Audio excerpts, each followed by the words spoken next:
What's up, everybody? How you doing? This is your boy Kim Hoang, the Asian sensation, and we're here with another great segment of the Kim Hoang podcast experience that I like to call the episode mini.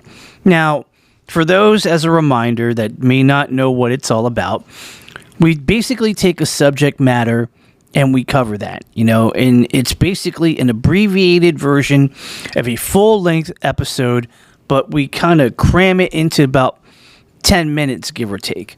Now, sometimes we fall a little bit early. We're like, hey, we get it done within like maybe 10 minutes or less.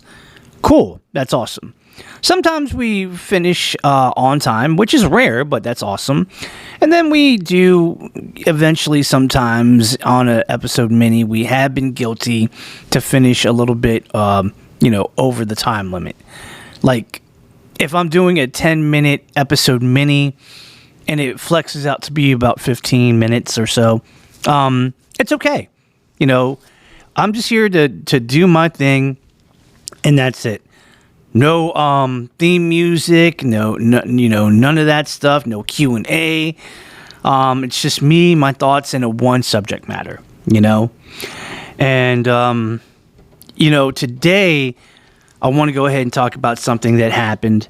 Part of it was good, part of it was bad, but overall, I hope that it reaches out to the masses, and especially to all of my fellow brothers and sisters out there that are actors trying to make it out in the world.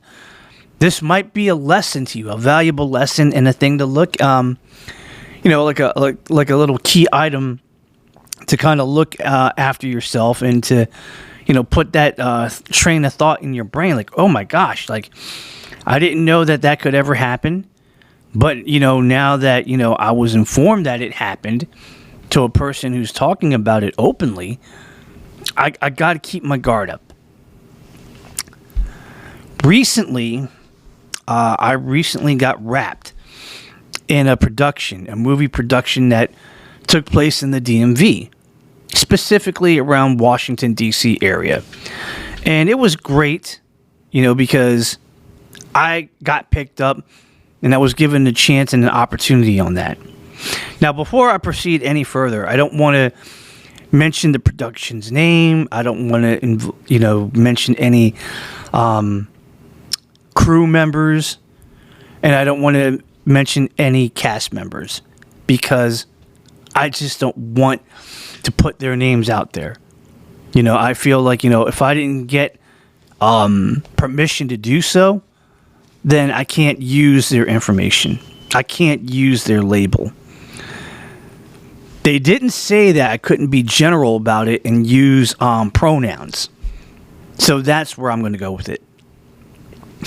Anyways, like I said, jumping back into the story, I got wrapped recently of a movie production that was filmed in the DMV, specifically over in Washington, D.C. And, first off, I want to thank the director, who was so nice and kind and so gracious. I reached out to him and I said I really did wanted to be in your movie. Now, whether or not if it's like it didn't even have to be an acting, like I could just be a person that does like a fight scene and get my butt kicked, or I could be like a stunt coordinator or a fight choreographer. But he brought me on as an actor, and it was great. And it was awesome just to exercise what I know and to showcase my abilities as what my years in this industry has provided for me. And I think it was great. And for any actor out there, a true actor, a true professional, the thing that you kind of look forward to on being on the set is to enjoy the good energy, right? You want to be there with people that are like you. You want to share the same work ethic and passion. You want to show, your professionalism.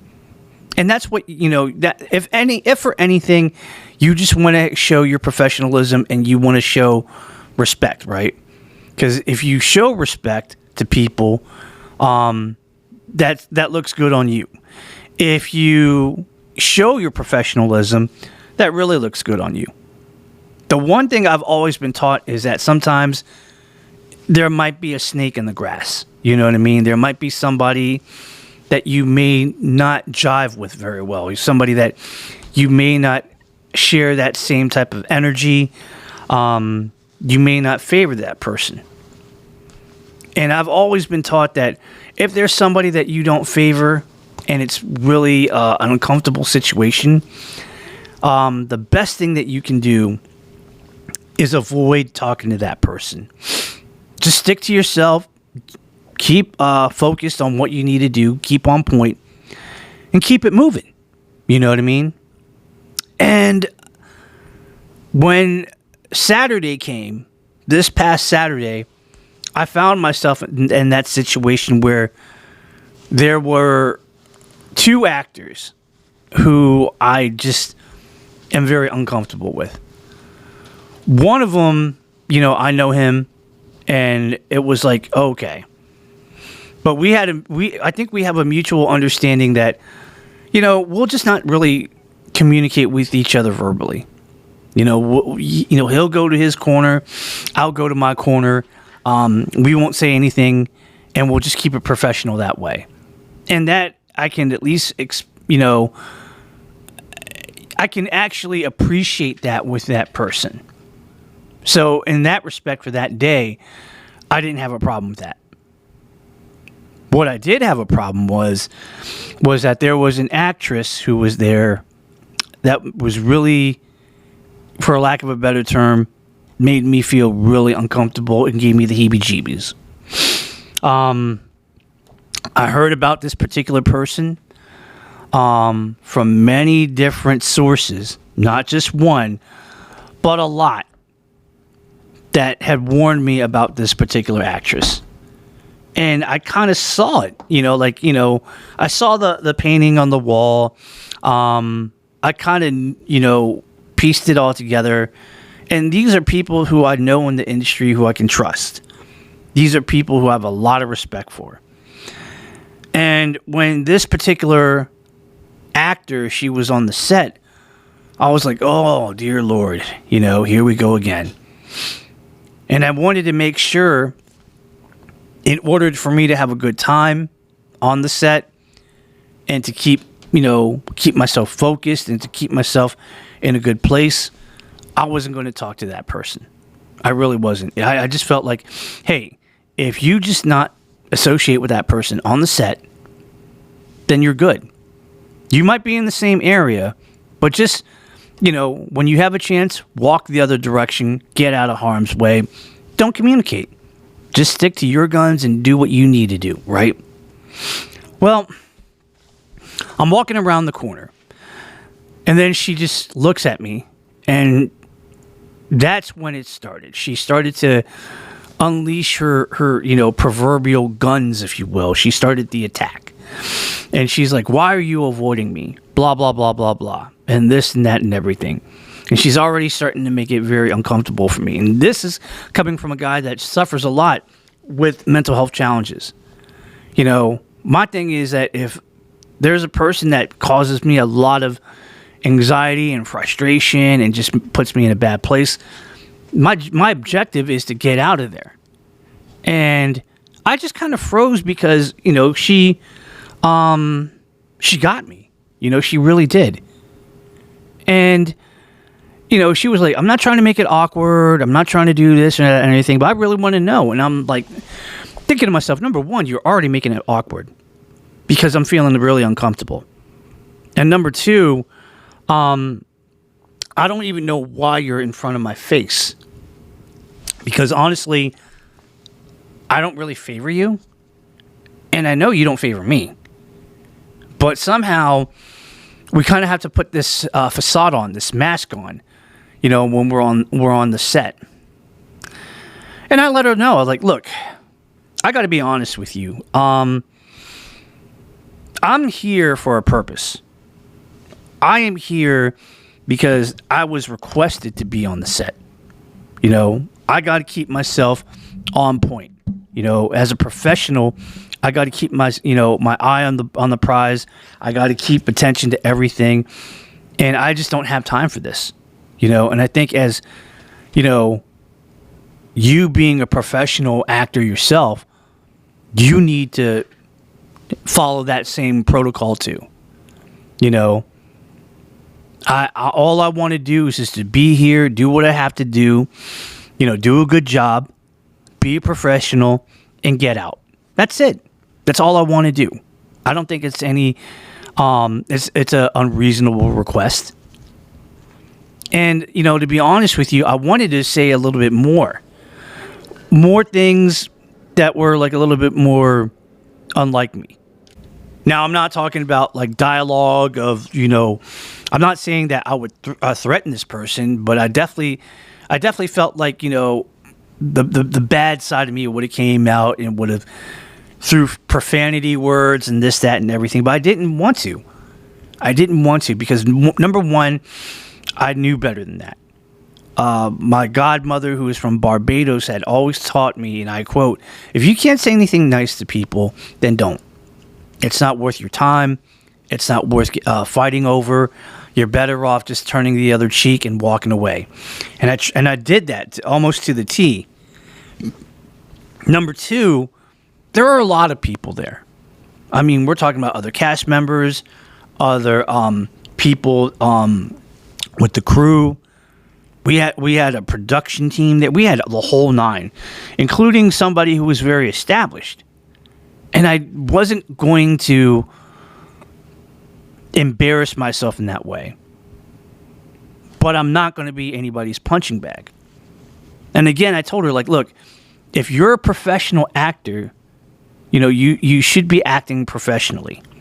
You know, you got to do, you know, I got to do what I got to do. And you got to do what you got to do. Simple as that. And it felt so weird being harassed by this actor. You know, I don't get, you know, it would have been better off if her and I didn't associate or talk. And I think she ended it by saying, yeah, you know, I just didn't want to make it awkward. You know, I just wanted to introduce myself. Well, number one, fine, but I didn't ask for you to introduce yourself. Number two, once again, I'm just trying to, you know, focus on what I need to focus on here. That's all, you know. And I think we need to leave it at that. She did say, you know, I'll probably might see you again on another set. You might, because the community is, you know, small and whatnot. But I'm going to say this. If I see her, to hell with me talking to her. I'm going to keep quiet. I'm going to continue to do what I did on Saturday, which was avoid that actor at all costs. I don't need to talk to her. There's nothing in the job description or the contract that says I need to talk to you. No. I'm going to go ahead and do my job, do what I need to do, and that's it.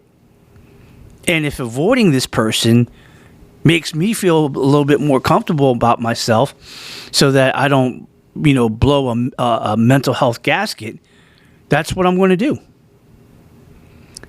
Because, ladies and gentlemen, let me just say it like this. If you are in the acting industry, your job is simple. Get to the set, do a good job, keep focused, make sure that your acting's on point, and that's it. You don't have to associate with people that you don't want if you don't want to. That is your right and that is your option. And I exercised my right on Saturday that if I wanted to talk to certain people, I had the right to do that. If I didn't want to talk to certain people, that was my right to do that. But because the danger was presented in my face, I dealt with it the best way that I could. So, ladies and gentlemen, if you're out there on the set and you're an actor and something like this happens, again, you have every right to, number one, if you can, avoid that person that makes you feel uncomfortable, that you may not favor. Because it's going to bring the worst out of you if that interaction happens. Number two, you don't deserve to be somebody's punching bag, and for them to go ahead and to corner you and to talk to you and to make you feel uncomfortable. Because you're human too. You're just trying to get your stuff done. It's unfair that somebody who you may not favor is trying to really, get in your grill, get under your skin, and try to, make their mark upon you. And I hope that, this short story that I gave you guys will give you a little bit of of advice or a tip or just something that makes you aware, oh my gosh, this happened to Kim and it's now happening to me. Kim said that he tried to deal with it this way, that it might be the best thing. Let's give it a shot and follow suit.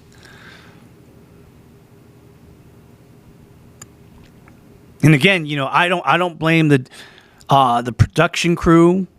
I don't blame the movie project because they didn't know. All they wanted me to do was just to be on their set, have a good time, and to do what I do best. And I think that I did that, honestly, fairly, and objectively. And I think that's where I'm going to end it like that. Because I feel like if I talk about it a little bit more, it's just one of those things that gets me upset. And I'd rather leave on a good note and on a positive note than a negative note, knowing that a certain actor was there and she made me feel uncomfortable. And it was one of those things where I just felt like, my God, what do I do? Because overall, I wasn't going to let what she did ruin my day on the set. Because I still had a lot to do that day. And I was going to do it with the best of my ability, with 100% integrity and professionalism to the T. So that's that. And we're going to wrap it up here for this episode mini. I want to thank everybody who has continued to follow, and subscribe to my podcast on all the podcasting platforms. Spotify, Apple Podcasts, Amazon Music, YouTube Music, Audible, and iHeartRadio. Please continue to follow me on all those podcasting platforms. Please continue to spread the word about it on your social media like Facebook, Twitter, now known as X, Instagram, TikTok, Snapchat, all of that stuff. And even tell people in person, your friends, your family members, your coworkers, your acquaintances, your neighbors. Let them know that the Kim Hoang podcast experience is out there and that they should try to listen to it and they should give it a chance and an opportunity. So for the one time here, wherever I'm recording, this is your boy Kim Hoang, the Asian sensation. I am the host with the most, the man with the plan, the guy that can bring the power in less than an hour, the dude with the right attitude, and the guy that's so in, he's like that technological company called Belkin. He's that good. Saying thank you, arigato. We appreciate it. And, we'll check you out on number 1, another episode of the Kim Hoang podcast experience. And most importantly, right now, another episode mini. Thank you guys. I appreciate it. You've been wonderful. But I got to get going. And I'm out. Peace.